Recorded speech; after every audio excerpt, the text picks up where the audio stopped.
Um workshop não começa no dia da aula, ele começa muito antes, na escolha cuidadosa dos materiais, nos testes, nas imagens, na preparação de cada detalhe para que a experiência faça sentido para quem vem aprender comigo. A transferência de imagem é muito mais do que decorar uma peça, é uma forma de trazer memória, textura, narrativa e identidade para a superfície. Essa é uma pesquisa que me acompanha muitos anos e que nasceu também da minha investigação no mestrado, explorando como é que a imagem e a cerâmica podem se encontrar de forma poética e expressiva.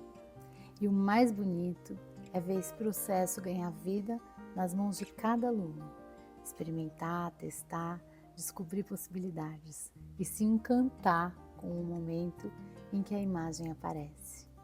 É um processo que mistura técnica, surpresa, conhecimento, sensibilidade, troca, planejamento e descoberta. E no dia 6 de maio, eu vou abrir esse universo para você, numa oficina especial, aqui na Zona Oeste, pertinho de Osasco, no Ateliê Ártico. Dia 6, às 9h30. Os materiais e a queima estão inclusos. Nós vamos explorar 4 técnicas de transferência de imagem: a serigrafia, a transferência carbônica, a transferência a partir de impressão a laser e transferência com papel jornal e engolpes. Se você sente vontade de criar peças com mais significado, mais camadas, mais poesia, esse é o encontro. E as vagas são limitadas. Para você que tem interesse, entre em contato pelo WhatsApp que está aqui embaixo. Te espero lá.